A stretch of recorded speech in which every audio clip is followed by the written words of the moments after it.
So let's start with let's say I'm a new person who start with a new niche, right? Let's start with this niche called indoor plants. So the first step I usually do is I will go to topic discovery. So what you want is you want to kind of have the first topic as your seed keyword. And after that, below, you want to build this thing called subtopics that kind of support that main keyword, right? So in under subtopic there's several ways to build your subtopic. Now, the first way is actually just to go to keyword research and kind of look into this crazy amount list of keywords, like 3,000 of them, and then you kind of pick and choose, or you can look from Google keyword suggest, and then you kind of pick and choose by search intent of users. So there's two ways. One, you look at competitor.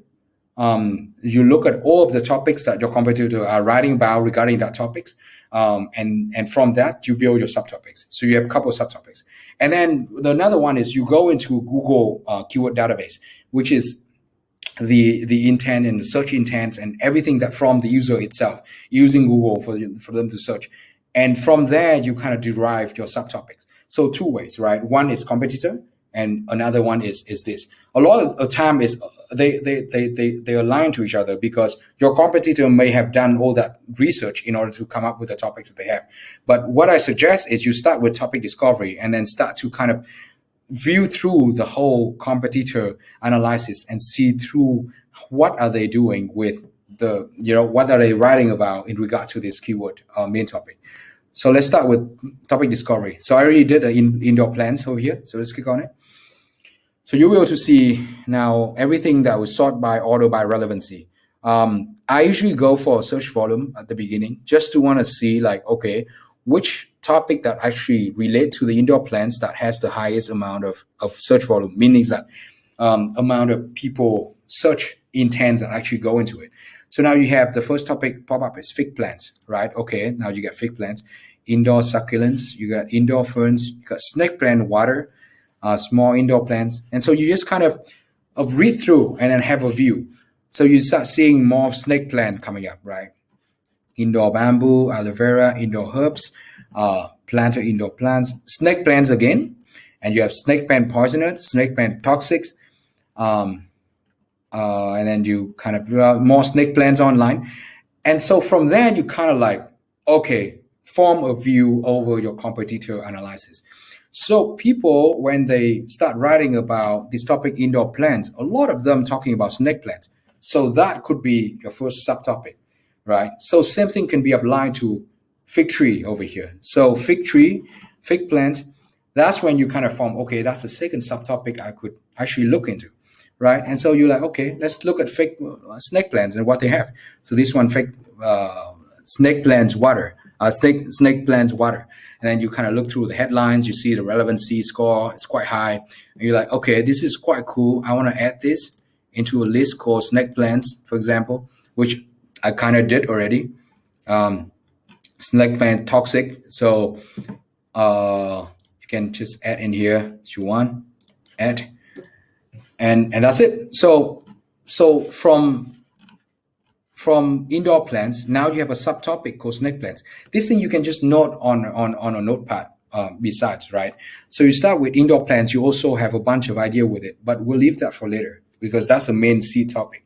But now you have a subtopic called snake plants, and then you can write down another subtopic is fig plants, and then there's the same process. You look for some headlines that you think is cool that you can use into your content writing. You just save them all into a list. Because later on, you want to kind of review that list, and on your brainstorm period, you can, okay, this headline is good, this headline is not good, this headline fit with this particular article, this headline doesn't, right? But this topic discovery is so powerful that it's allowed you to really have a very amazing overview look of all your competitor, top 100 URLs out there that trying to aim for this indoor plants topic.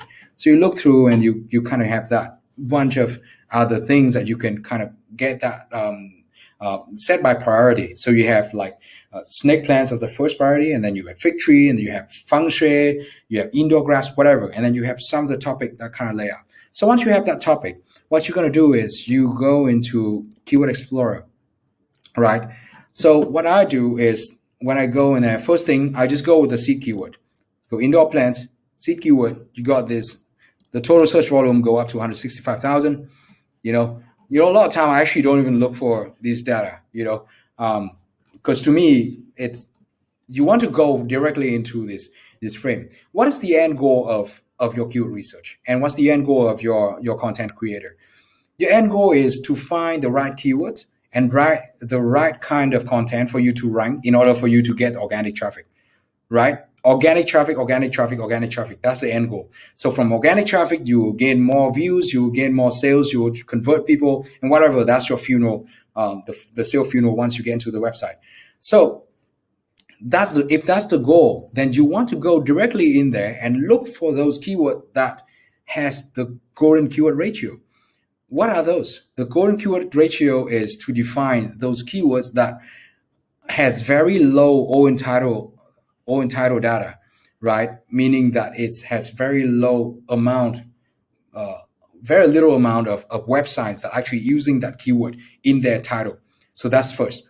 And then that keyword also have very high volume search, right? At the same time, meaning that, oh, wow, not many people using this keyword to write their content, but at the same time, there's a lot of people who are looking for that keyword.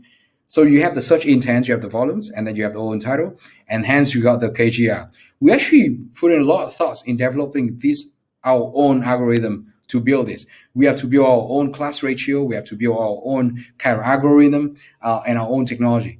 And it's not simple, right? If you really truly know how much work we put in, you will decide to buy LTD time right now. So come back to this. If you look at this, you have level 1, which is top value keywords. I always go for this. You have the range from 0 to 30. All right, let's go 0 to 30. Min 0, max 30. And you apply, right? A lot of people could do something like I don't want any keyword that lower search volume lower than 100, so you can do minimum 100. And you can do some exclude, like just don't have the word Walmart, in there, or Amazon, whatever. So I just do one. So you gotta delete out all the Walmart, right? And so now you have all this KGR of this. But some of the old title, even though it's high and it's good, like for example, this keyword indoor plants near me, or you can actually delete the near me too. Where is it near me? Just me. Oops. Yeah, it's gone. So if you want some, like for example, even for KGR when it's 0, but you still want some more density of the keyword that have even less competition, you can actually choose keyword all entitled that less than 10. That is, all of the keyword here that has all entitled of less than 10 with the KGR of 0. Now you have yourself 288 keywords. That is amazing, with total search volume of 177,000. With usually they are long tail keyword. Here you can also exclude some of these keyword, but just for the sake of presentation, I'll just leave it there. Like you will have indoor plants with names and picture. This volume search is 1,003, and there's only 2 in all title. I mean, how amazing it is! If you write an article that regarding this, you'll be able to probably rank in like 2 weeks, right? And you right away, you will be able to get search volume of this and get into your website. Indoor plants with purple leaf, for example, that's this. So now what do I do next? Once I select all this, I add them to a list, right? I just call it, let's say, indoor plants, KGR high, or entitled something. I just kind of put it up like this, save in there, and I add, right? I already did, so I don't have to do it again. So the keyword list, in the keyword list, you're able to see it right away. In there, that is here. Yep, there, right? So that's first step. The first step, you kind of go into that. You get the all entitled, you get all the KGI. Now you get all this amazing, really good keyword that that you'll be able to rank very quickly. Forget about backlinks, forget about all the other stuff. It's very easy. It's very straightforward. It's just clicks away and just get it for you right there. And so once you get that, you go into Keyword Importer, right?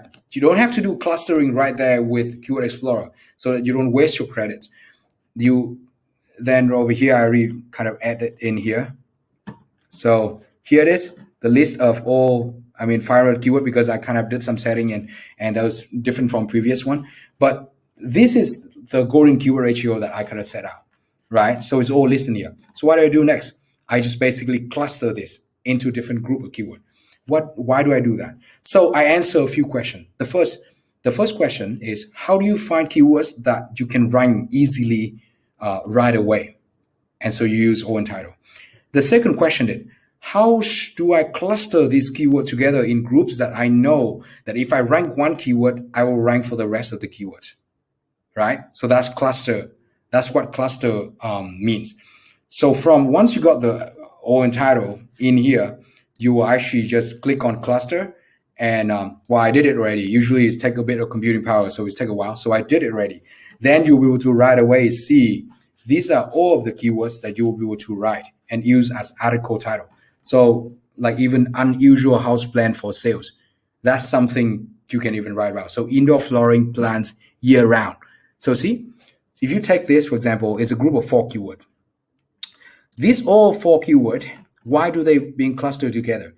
They are clustered together is because if you go into their overview SERPs, you will be able to see the similarity in the ranking of this keyword here and this keyword here and this keyword here and this keyword here. So we run the algorithm to make sure that these keywords have that similarity. What does it mean? It means that if you actually be able to rank this keyword, you will rank for the rest of the keywords over here. So I just answered the second question, right? The second question is, how do we group together these keywords so that they will actually be able to rank together? So that's cluster. So that's you done the second step. That's it. Keyword research done. You don't have to do anything. You don't have to train anyone to do it for you. You have to tell someone that, okay, you have to check this, and then you put them in the list. You have to check all these keywords that have similarity in here and there. But that's it for your seed keyword. And then you do the same with your subtopic. Okay, so with this, what you do is you export them out. You just export the all. And once you export them out, you can just get that and then use it to do what? To go into your content creator. All right, create this indoor plants. Right, under there, see, I already see a keyword over here. I click it, the article, the keyword name is indoor plants, no sunlight. Click on it. First thing is to build the outlines to use. So here, that's the final step of content creations. Once you have the keyword, it's the optimization of the outlines to use. So this will be so much more advanced when we integrate GTP3.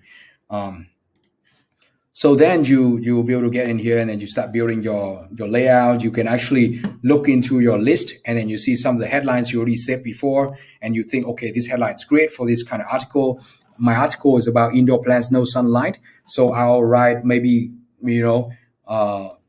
amazing list of indoor plants with no sunlight for your office, right? So right away, you will integrate this keyword into your title.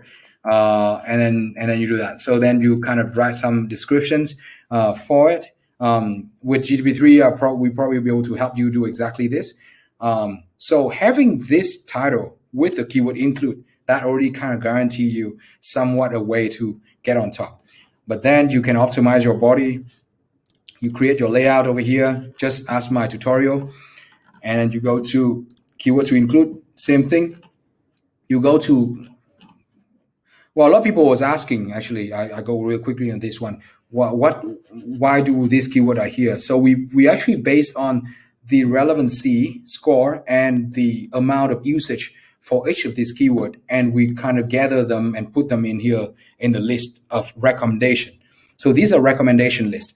In fact, I thought, if for every article, the things that make me most frustrated when I use other tool is that they list out so many keywords.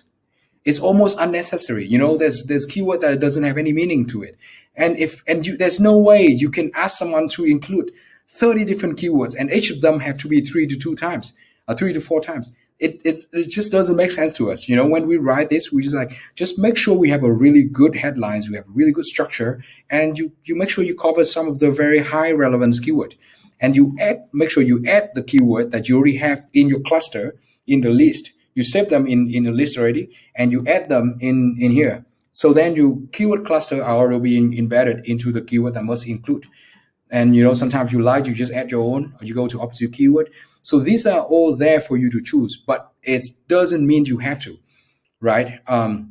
We'll develop some score so that it will be easier for you to kind of see. But I want to make this simple. I don't want to create more data and make it more headache. It doesn't, more data doesn't mean you will rank fast.